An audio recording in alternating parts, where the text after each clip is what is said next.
Whoops. I guess we'll go ahead and get started. I see Colin's joining us. Hi, Colin.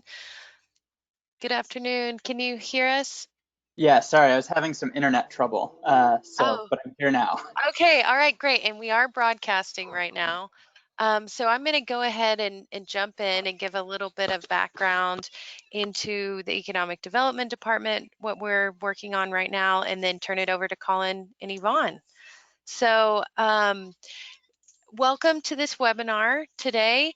You have tuned in to an Economic Development Department webinar series presentation, and today we're really fortunate to have a fantastic organization represented, the Governance Project, and they are going to be talking about a fantastic, amazing tool that they have been working on that helps communities look at the financing around how to make something happen, development finance, and what that looks like on the platform that they have created. So really excited to hear about that. Before we did begin, I wanted to let you know that this webinar is being recorded. We will post it on our YouTube channel, and I will send the link out after the presentation, and you will also get this in a PDF form, but most of it will be happening live. So I think the link will be most valuable. And please ask questions. You can type them into the questions box right hand of your screen, and we will get those at the end of the presentation. Really quickly, going to fly through these just so there is awareness about some of the COVID-19 response that the department is doing. We still do have the business loan guarantee program. This is available to companies that have been negatively impacted by COVID-19. We can guarantee a portion of the loan. So that is still available. We're kind of switching more back to our collateral assistance program, but please reach out if you have any questions. We have our Buy for Tomorrow Today website. This is still active. We have hundreds and hundreds of businesses that are listed on this website. This is a chance to help and support businesses that have lost revenue and income. You can support them by buying a gift card. So if you're a business, list your website on there. If you're a consumer, you can support businesses. Really quickly, additional programs. These are additional state programs. I think most people are aware of these. I think this is more helpful when I send the presentation out. You can have this information. And recovery efforts, these are additional efforts that the department is engaged in. The one thing I will note that I think obviously there's a lot of attention on right now is the Senate Bill 3 that passed in this most recent special session. And this is the bill that creates the recovery loan fund that will be going through New Mexico Finance Authority. And stay tuned for this. This is a loan program that $400 million will be available to small businesses, $100 million for local government. And we will be doing some webinars. I think the webinar, this hasn't been announced yet, but the webinar we'll be doing on this program in collaboration with NMFA will be on the 30th, which is Thursday. So make sure you get our publications and all of our announcements, or tune into our social media channels, and you can get all the information about that. And this sign up for weekly resources, we every Friday have been pushing out grants, loans, webinars, news articles, anything and everything around COVID-19 relief, not only in our state, but nationally too. I know we've been putting a link to the Governance Project, their GroundUp tool on there, but this has really become a pretty large compilation of fantastic opportunities. So sign up for this if you don't already get it, and then you can also access all previous weekly wrap-ups on our website. And here's all of our social media channels. And we have to mention that it's very important that you fill out your census takes a few minutes, so please do that. It's very important to New Mexico. So that's the end of my intro and overview of the department. So again, I want to thank you for being here and thank our guests because really excited to hear more about what they're doing. And without further delay, I want to turn it over to Yvonne and Colin, who are representing the governance project. Thanks, Joanna, and thank you for that intro and for giving us time to speak to everyone today. It sounds like you all have a whole lot going on in the state, and we want to be as supportive as we can of that. We're here today to talk about a tool that we have been working on developing for the last 6 months or so and is nearing completion, and it's called GroundUp. And the simplest way of explaining GroundUp is it's kind of like TurboTax, but for community development. And so today I'll provide a bit of background on who we are, what the tool is trying to solve, and then I'll hand it over to Yvonne, who's sort of the really runs our technical assistance and pro bono work with cities and counties to sort of walk you through what the GroundUp model is and what you can do with it.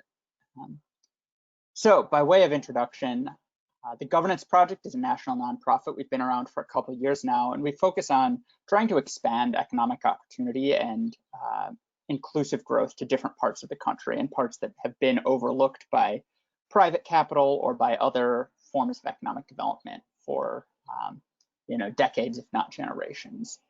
And the way we've done that is really in 3 categories. We brought people together, brought stakeholders together on the ground, and tried to bring some national actors in to educate around different incentives. We've spent a lot of time working on the Opportunity Zone incentive, which I imagine many of you are familiar with.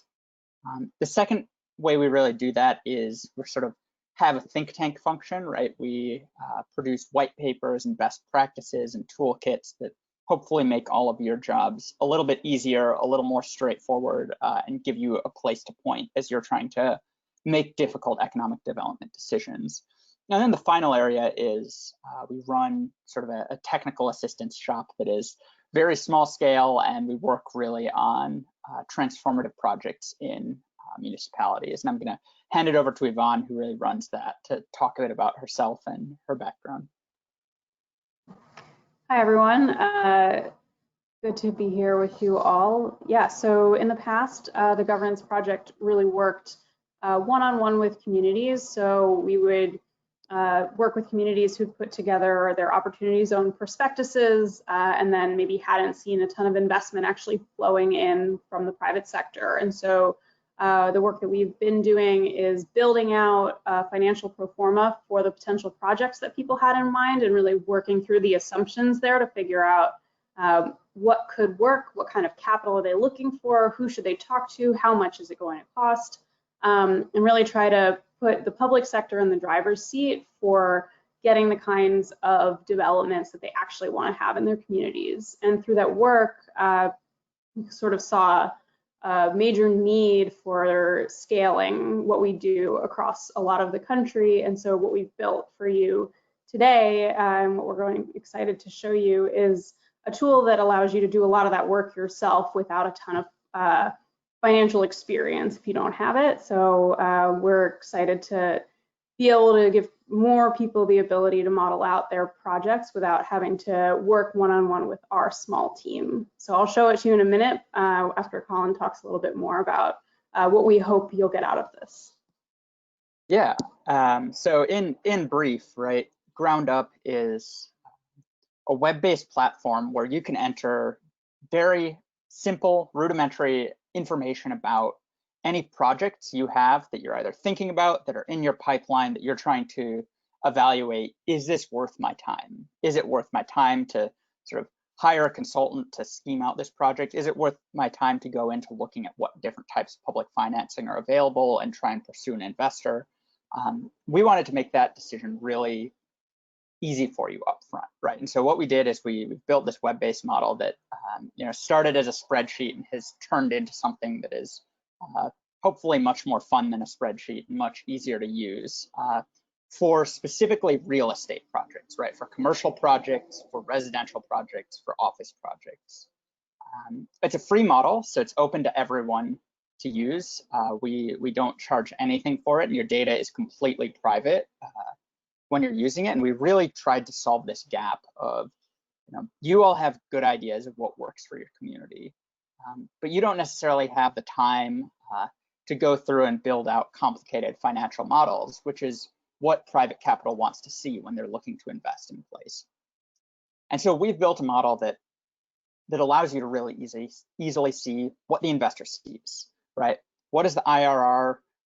What types of private capital are required, and what other sources of financing can you layer into the project to make it happen? So we're a bit away from our soft launch, and the formal model will be launched sometime in late summer, early fall. If you're interested in signing up for learning more about it, if you want to talk to us, I will include a link in the chat, but it's groundupmodel.org/launch. You can sign up for early access and be a part of our soft launch. Otherwise, things to keep in mind: if this seems like something that's interesting to you, please reach out. We'd love to talk more about it. If this seems like something that would be interesting for a friend of yours, for a colleague, send it along to them. We would love to have more people be a part of GroundUp. Our metric of success here is really the amount of people that are using it. And the last thing I'll say before I pass it over to Yvonne is the model. We were able to build the model and make it free to you with generous support from the MasterCard Center for Inclusive Growth. And so we want to just make sure we acknowledge them and their continuing support of the work we really are trying to do to get all the sources of financing and funding available to help inclusive development and inclusive recovery happen across the country. Wonderful. So let's see. Colin, maybe you'll confirm if I'm sharing my screen correctly. Yes, you are. I can see it anyhow. Great. Okay. Okay. So as Colin mentioned, we're not quite live yet. We're a couple weeks out from our soft launch, when we're excited to have a few early users in here modeling out their projects. So what we're going to show you today is a demo, so you can see there's some pre-populated information here for you to get a sense for what it'll really look like for you. And again, we really just want you to keep in mind, do you have projects that you might want to run through here? Do you know others who might want to run their projects through here? Is this useful to you? We really built it out with users like you all in mind. So you'll create an account and log in, and then all of your projects that you create will be within your account on this dashboard. So you'll only share them if you decide to share them with others. And before I jump into showing you the model and kind of the data we expect you to put in order to use it, I want to highlight a couple things here. So the first is on my 2 sample projects that I'm showing you, there's this duplicate button on each. And that's really important because one of the things that we've seen is we really want to give people the ability to do a bit of a sensitivity analysis around their projects. So you'll go through, you'll build out, what do you expect you can get in rent for a residential building? What do you expect you'll get on your loan terms from the bank? And you'll come through and you'll end up with some numbers. And you might want to be able to compare that to, what if you could get a different loan? What if you could get access to that grant from the Family Foundation? And so what we've done is give you a really quick way to make small changes and compare the projects side by side to really see what's going to work best for you and your community. And the other thing I'll highlight is up top, we have a resources tab and a blog tab. So while the main output of what we've built is a financial model that you can use to talk to investors, we also see our mandate here is creating a kind of educational component. So we are excited to provide a lot in the way of resources along the way to help you figure out what's available to you in terms of financing, and teach a little bit about opportunity zones, and kind of help guide along the way if you want to dive deeper into understanding financial pro formas and project finance and the like. So we hope that once you come through here, you'll really have a pretty good understanding of what you've built and be able to dig into more resources if you decide to go about it in that way. So I will jump into showing the model base. You can see on the left-hand side all of the tabs that we'll go through. So pretty basic here, but basically, at the top of every section, we'll have an overview. So we'll tell you what we're going to be looking at. And then at the end of every section, there'll be a summary so you can really see what you've done and keep track of it along the way. So it starts out looking at what are you building and where, how big is the site? And we'll provide this kind of gray text to help you see what we're looking for. But for this demo, you'll see everything from now on filled in so you can get a sense for a sample project. From there, you'll choose between residential, commercial, and office. And we've built this out to be useful for mixed use development. So you can select all of them, you can select only one, and then the model is sort of smart. So it'll only take you to the sections that you've chosen. So you only have to see what's relevant to what you're doing. The last thing I'll note here is we talked a little bit about opportunity zones. And one key is that while we built this with opportunity zones on the brain, it's not specific to OZs. So we really wanted, and we found with a lot of our one-on-one work with communities that opportunity zones are really the catalyst for getting the right people to the table, but not all the projects end up being in opportunity zones or using that kind of financing. So we wanted people to be able to use our tool to build out projects anywhere. So that's just an important note. If you're thinking that you don't have an opportunity zone, but you have a project, you can still use this. So for today, for our demo, I'll walk us through the residential section so you can get a flavor for the data that we're looking at, and then the taxes and credits and project finances, because really what we see as our main value add here is helping you think through the financing for these types of projects. So within the residential, and very similar in the commercial and office builds, although not specific to residential units, you'll start out thinking about, are you building new construction? Are you renovating? And you'll look at the size of the various types of builds that you're expecting to do. And I also want to introduce you on this page to Gary the Groundhog. So Gary is our little mascot. If you'll remember back to the Microsoft paperclip, he's kind of the same genre. So our idea here is that we understand a lot of the financial terminology that we'll use throughout our model might be new to some who haven't worked in the project finance space. And so we wanted to provide definitions along the way.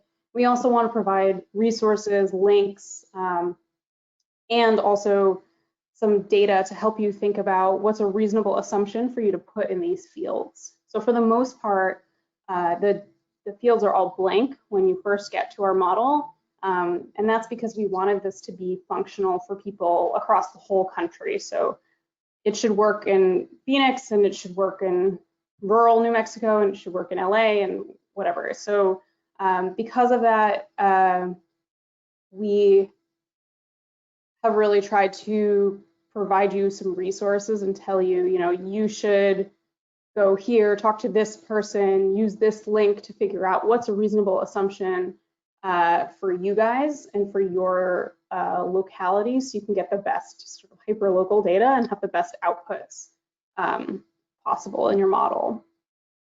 And so you'll see a lot more of him in the live version. It's what we're still building out, are the little blurbs about Gary. So this is just an example that we included in the demo. So we look at parking requirements, and then we think about kind of residential units are you going to build, and how big are those units, and what is the breakdown across your building. And there's all this white space on this page, but it really, in our new version that'll be launched, is full of information on how do you think about how big studio apartments should be in Albuquerque, whatever. So from there, we've based the rent for the residential section on area median income. So our model, because you enter all the data yourself, you can build anything that you want to. You can have it be luxury condos that you're building, that's fine. But we've really structured it in such a way that we hope to tease out more affordable and workforce style projects. And so the resources we provide and sort of the hints that we give will lead you towards that type of development. And we do allow for 2 different levels of rent to be charged on each building. So you can have a mixed income development if that's something that you're interested in trying out as well. And I won't go into the tabs in detail right now, but you can see there are 3 more tabs along the top. And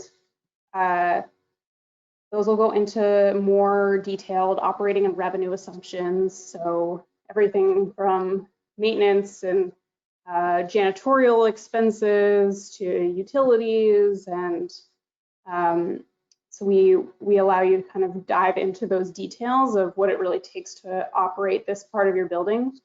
And then the last tab, there are growth projections. So I didn't mention at the top, but we've structured our projects as 10-year long projects as a baseline.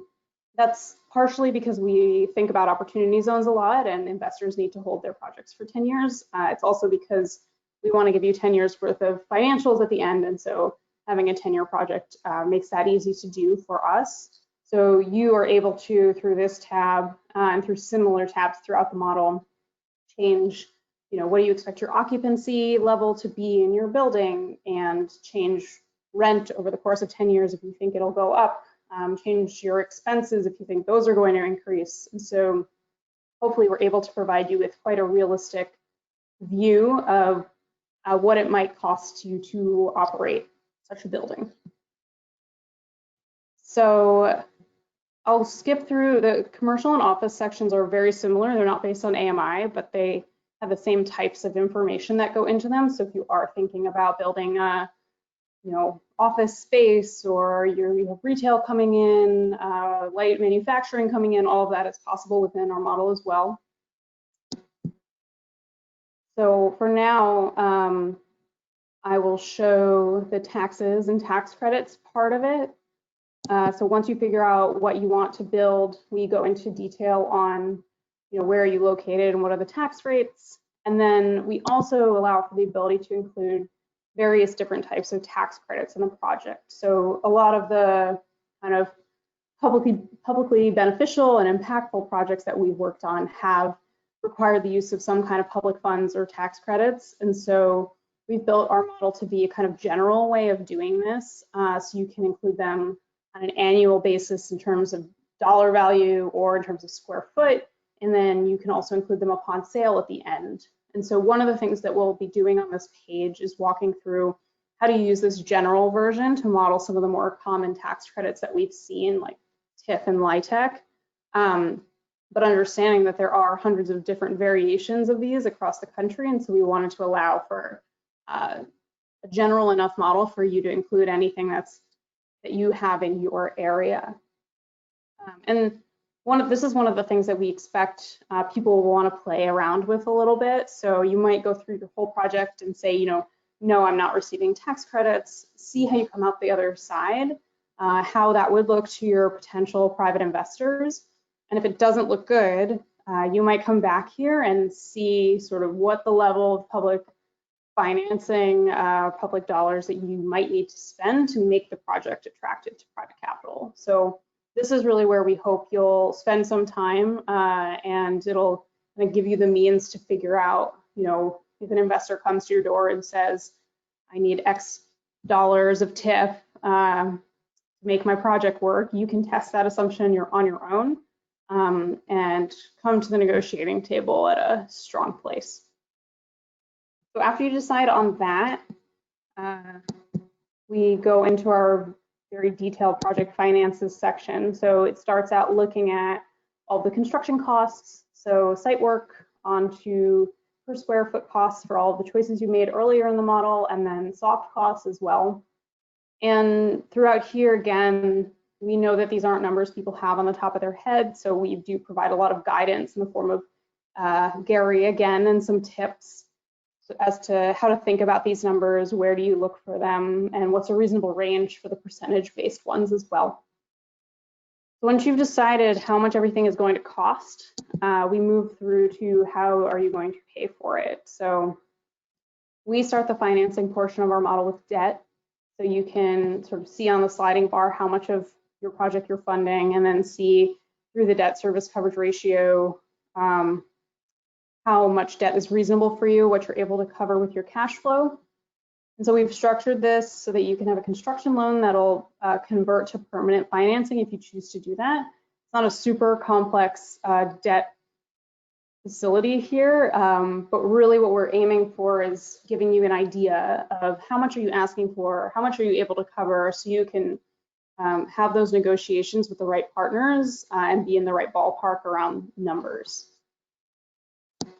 So after you figure out the debt piece, you'll see how much you have left over. And what I'm showing on this screen is a complete capital stack. So it won't look exactly like this when you first get to this page, but this is where you add in all of your other sources of financing. So you'll have market rate equity filling in the gaps, but you're also able to separate out equity coming from your developer and add in a couple of different philanthropic sources of capital if you choose to do that. So we have grants and philanthropy that's coming in. We have 2 different types of social impact capital as well. So you're able to get a nice equity investor who doesn't want market rate returns but wants some level of returns. We have a couple different ways for you to include that in the model too. And we really hope that this will provide people with ideas to think through, what might you ask for? What's the dollar amount you need to go to the foundation for to say, I need this much to make my project work, and I can give you a 3% return on it. So we allow you to play around with this quite a lot, and this is where we hope it'll help you kind of think through the different pieces of the capital stack and what it all could potentially look like. So you can see Gary's not quite done down here, but there'll be a lot more of that here. And then I didn't mention, but at the bottom of every page, there's always an output section. So you'll be able to see calculations as you go through what they look like. So on this page, you'll see the dollar and percentage breakdown given the choices you've made above. So there are a couple more pages on more detailed questions around equity. Won't go into right now, and then details on operating and exit assumptions, so some more fees and your exit cap rate. So because we've structured this as a project that requires equity and is sold after 10 years, you need to think a lot about how do you structure the exit and what's a reasonable valuation of your project. And so there'll be a discussion of that here to help you get to the right place with these numbers. That's kind of the inside of the model and all the inputs you'll go through. At the end of each section, there's a summary page, so you'll see a really clean picture of what you've done so far. And at the end of the model entirely, you'll have some results. And so we provide, first there'll be an overview of the potential returns. And again, you know, we feel quite a detailed model, but it's not specific to every project. It can't be. And so we expect that eventually, as you get an investor and developer on board and you start to go into the nuances of the thing, that you'll need to do a more complex model. But we hope that these numbers will get the right people to the table to figure out whether the project works, it doesn't work, what it would take to make it work. And so that's really what our goal is in providing these numbers to you here. So you can see this isn't a great project, but one of the things we do on this page is kind of give you a discussion of what might you do if you see returns like this, what are the levers you can pull, what else should you be thinking about if you're seeing your project doesn't turn out exactly the way you'd hoped for your investors. We also give you high-level numbers on the project finances, and we provide a one-page PDF. So this will auto-generate with all of your high-level project information, your cost numbers, your potential financing numbers. This is something that we think will be helpful in taking to meetings with potential investors, adding into the opportunity zone prospectuses that maybe some of you have created in the last couple of years that tend to have more qualitative information in them. So we hope this will help you, hand it over to somebody who's interested, give them the high-level stats and see if they want to come to the table. Then we also provide 10 years worth of financial performas, so you can scroll across to year 10 and expand into all these sections and look at the cash flow year over year if you want to dive further into the numbers. So I will stop there with the walkthrough. Do we have any questions that have come up so far? We're very happy to answer questions about everything we've gone through in terms of the model, in terms of use cases. We're going to be live in a couple weeks with our soft launch version of it to test out, and hopefully some of you guys will be interested in seeing if this can help you push some of your projects across the finish line. And just to quickly add 2 points. One, I just sent the link, and if you're interested in being part of our soft launch, please sign up at that link. We'd love to have you. The second thing I would say is we really want this model to help you in the early stages of development, right? We see it as something that you use in the pre-development process, right? It's not going to replace a consultant, a financial advisor, or an accountant in the process. But we really want it to give you a hard set of numbers to sit down at the table and begin negotiations and say, hey, this is what we want to do, and this is how we're going to do it. So with that, if anyone has any questions, we'd love to take them. Thanks, Yvonne. Thanks, Colin. There's a few questions. There are a few questions coming in. Let's see. So Patrick had a question. Is there a way to download the information to share other than the PDF? So, Especially in he's highlighting the project proformas too. So in our first iteration, no, you'll be able to sort of create PDFs of the outputs that you saw on that final page. So they'll be shareable in that format, everything that you saw on the final summary page. We know that some people anyway, would love to be able to have this downloaded into Excel, and that is something that hopefully we'll be able to do in short order, but not for our launch in a couple weeks' time. So we are working to have all of those summary pages and the final performa be able to be PDF'd, so you could print it out and take it with you, though. That'll be in the first round. Okay, great, thanks.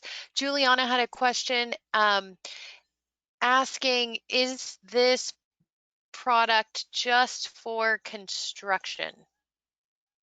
So it is just for real estate. It doesn't have to be for new construction, so it can be for renovation, or you could use it just to model out rent and operating expenses of an existing building as well, if you wanting to do that. But we are focused on real estate and kind of the reno new construction space with this. We've also had quite a lot of requests in Opportunity Zone space for something that helps you think about operating businesses as well, but it's quite a bit more complicated to build out a pro forma tool for that, because there are so many different types of businesses that you might want to model that it's kind of impossible to know where to start. So with real estate, there are more sort of form inputs that we could think about, and so that's where we've chosen to focus this. Okay, great, thank you. Rich had a question stating that he's with a city economic development department and they work across departments on real estate asset development. Is this a cloud-based tool where multi-partners can use it at the same time, like a Slack or Google Sheets, for example? So that's also coming soon in our features list, high on the list, but not for our launch in a couple weeks. So we're working on a share functionality where if I work on a project and I put in some numbers, there are some I'm not sure about, I can share it with Colin. He can work within the same project and we can together come up with performas. So that's very high on our next features list. So right now, everybody will be within their own account working on their own projects, but that's not too far down the line. And another question from Bruce that's kind of getting at the platform capabilities, but does this operate on an Android cell phone? So we no is the short answer. We thought about a lot about this, and when we were thinking about the amount of financial data that people are going to need to put into this, we really just didn't see a use case for people wanting to do this on their phones. So did not put the effort into creating that kind of web application. So it needs to be on a desktop for it to sort of display properly at the moment. Okay, thank you. We have a lot of forward thinkers getting Yeah. lots of ideas out. Okay, Sean has a question. Can you preload tax credits into a dashboard so they can be used for the projects being worked on?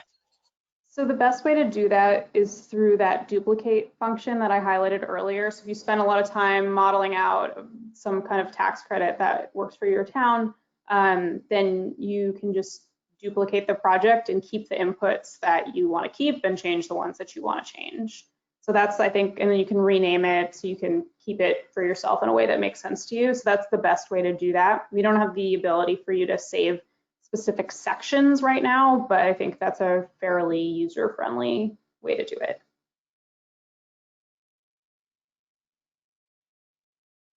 Okay, and then we did get a couple of questions. If you want to take the opportunity to reiterate the cost, quote unquote, for this and when they can access this. Yeah, so free. We received a grant to build this, as Colin mentioned up front, from the MasterCard Center for Inclusive Growth. We are not monetizing any part of this. Our goal here is to elevate our public sector partners so that they're able to work at the table with private capital and get the projects done that they want to have done. So that the tool itself is very much free and open for people to use. And then in terms of the timeline, we will be done in probably about 2 weeks' time.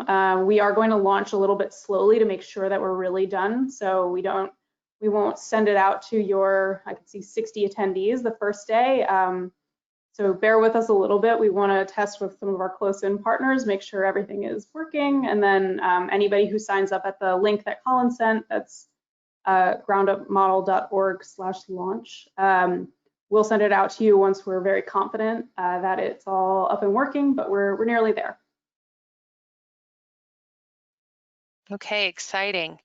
How long have you been working on it, out of curiosity?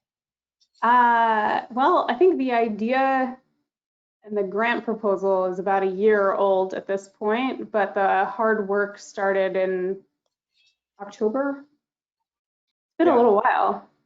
Yeah, it's been one of these projects where, there was this sort of idea that really came out of the work we were doing and this gap that we were noticing where there were a lot of really good ideas and investors are sort of looking for good projects to invest in, but people were sort of speaking two different languages. And we said, what if we created a tool where people could all speak the same language?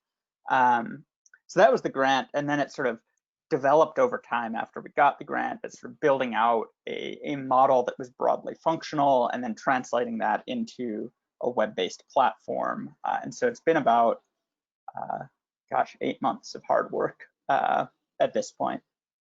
And so we're nearing the end of the runway. That's great. Good work. Okay, Liz did have a question about the applications for opportunity zones. And I wonder if you all could use an example of a project that used this. I know, Yvonne, you said you had some, you've shared this with a couple of communities that have used it for particular projects. Could you walk folks through that? Take a few seconds to walk through an example of how they used it? Sure. So I guess the first caveat is that people have used sort of older variations in the model behind this, but not this exact tool yet because we haven't been live. And the other point sort of on opportunity zones. So what we've built doesn't quantify the opportunity zone incentive, because a lot of the people that we've worked with and the investors that we've spoken to kind of don't quantify it themselves in their first model that they create. So a lot of them are looking for whatever returns they're looking for. If they're looking for 8%, that's what they're looking for. And they see the opportunity zone added bump as being kind of a risk adjuster for operating in a place they've never been or in a distressed community they would have never looked at before. And so although it does provide a couple percentage points increase in returns, we don't model them, and neither do the investors we've spoken with. So that's just one opportunity zone point for you. So we provide a lot of information on how to think about opportunity zones and whatnot, but we're also not going to provide advice on whether the project you've modeled meets the criteria for substantial improvement or anything like that. We're not providing legal advice in that area, but you can model out opportunity zone projects or not opportunity zone projects. So some of the things that we've worked on, one of our big technical assistance projects was a motel conversion. So talking about motels that were being used as housing of last resort for people who couldn't get together first and last month's rent, and turning them into actual affordable housing that have real kitchens and some public services associated with them. So we use the base of this model to build out the financials for those and get philanthropy interested in contributing and being part of the project. So that's one of the examples that I would highlight. I don't know, Colin, if you have something else on your mind.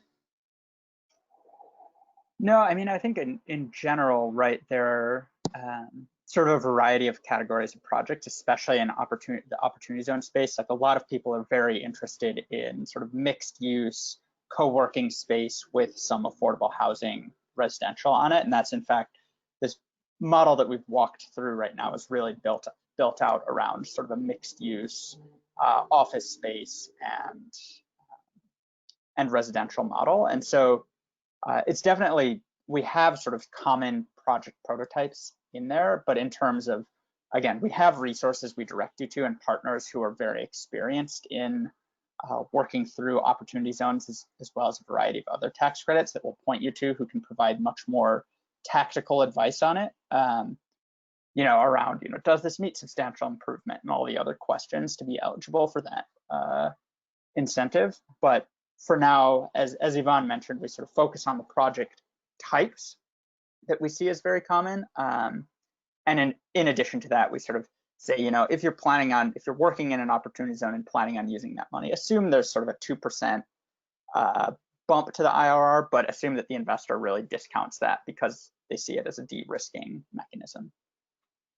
And I'll also add, I see a question here on if we have mixed use commercial or residential subdivision. The motel project that I was just talking about actually used a TIF, tax incentive, for the ground floor to have retail as well. And so that's kind of our base case concept, is maybe you have some retail and you have affordable housing above it and you want to model that out. So that's exactly the kind of case that GroundUp was built for, and you absolutely can use the tool to have that kind of mixed use development. That's exactly what we were envisioning.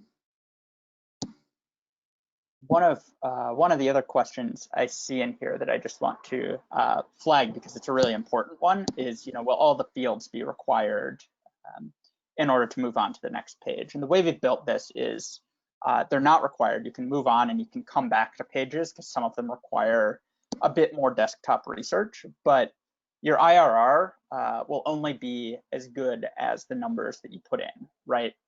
The whole model is calculated based on your inputs. So if you're missing inputs, the number that it spits out won't be as complete. And if you're missing certain inputs, you won't get a number at the end. So you're not required to put them all in, but if you're not getting a result, it's probably because you're not putting all the numbers in. Yeah, and it'll be very clear So we have, when you go to click into a project you've been working on, it'll show you the % completion of each section, so you'll know where you have to go back to fill in to make your model complete. So it won't be like a, I wonder what number I'm missing kind of issue. We allow you to leave them blank, but we show you which ones are blank so you can come back to them.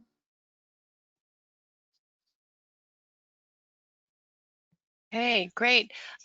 We did have one other question coming from Susie, and well, we had another one too, but let me get to Susie's question. And Susie, if I don't get your question right, just type it over again. But she's asking, will a module be considered for infrastructure development that will lead to maybe another development financing project? So do you see are you able to get a So I see the question? question. I'm thinking we're talking about, yeah, infrastructure. So utilities, if you wanted to build out like sewer or solar or something of that variety. And let me know if that's not the right question, but so we haven't yet built a module for that, and that is a little more specific, so it would be harder to kind of squish it into the commercial box, which can be a catch-all for a lot of different development types. So you could try. We've had a couple of requests for that, but not many. So I'll say it's possible, and we know about that, and it's on our list, but I couldn't promise you a time frame for it.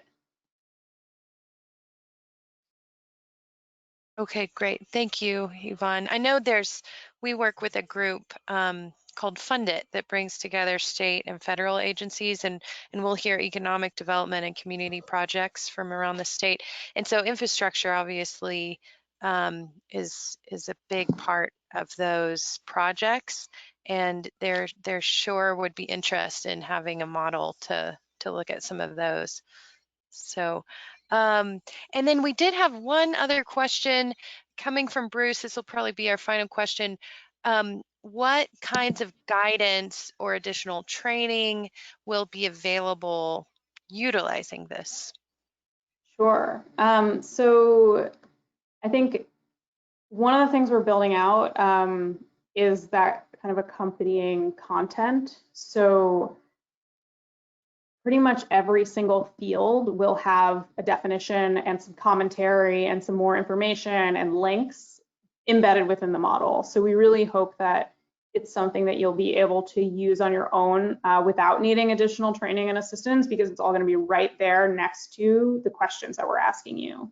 In addition, we're building out a resource page, and we're working with a couple of partners, solidifying a couple of partnerships with people who hopefully will be able to provide some additional assistance. So sort of working out a way to get users like 30 minutes of free help if they need somebody else to talk through project finances with. We'll be able to do a little bit of that, but we are quite a small team, so we're hoping the demand is really high for what we've built. So we're unlikely to be able to spend time one-on-one with everyone going through their projects with them. So what we intend to do is provide you with hopefully some other free resources and recommendations of people who are really good in that space if you want to go deeper, find a consultant to work with. And then we'll also recommend people who you might pay for a little bit more additional help if you do think you have a great project that needs a little more oomph to move forward beyond what we're able to do here. So the resources will all be there within the model. Some of them more free than others at a certain point. And the other thing I would add to that is, we're showing this model to sort of standard cast of characters in, municipal development, in sort of local economic development world, right? Smart Growth America, Council of Development Finance agencies, and sort of all the big players, National Governors Association, Conference of Mayors, and so they're familiar with it, or will be familiar with it. And so to the extent that you're already working with people or have relationships there, they'll know of the model. And Again, we're really trying to add this tool in to strengthen the broader ecosystem that's supporting all of you in the work that you're doing. And we're just trying to give you one more tool in your toolbox to hopefully make things a bit easier and a bit of a lighter lift. Okay, well, I know that is appreciated. I love it. I think it's really great, and we'll look forward to playing around with it more. But that's what I have for questions, Yvonne and Colin. So anything final that you want to leave folks with? Anything you failed to mention, or feel free to add it now. I think the only thing I would add, not to sound like a broken record, is if you're interested in signing up for our soft launch, go to groundupmodel.org/launch. The link's in the chat. If you have specific questions beyond that, feel free to send either of us an email. I'm at colin@governanceproject.org, or send an email to our info account, info@governanceproject.org. We'd love to chat. We'd love to help you learn more. If this is something you're just super excited about and want to share with all of your colleagues locally, feel free to send the link around. We'd love to chat with them about it as well. But yeah, we're pounding the pavement and talking to everyone who will listen right now. So, and thank you, Joanna, for giving us the time to talk with everyone today. Thanks to you guys. This is excellent work, and we really value your efforts on this and your partnership too to help us work in New Mexico. So thank you. And thanks everyone that tuned in, and we'll get you the link to the YouTube presentation. And again, thanks to everyone. Thanks, Yvonne. Thanks, Colin. We'll be in touch soon. Thanks so much. Thank you.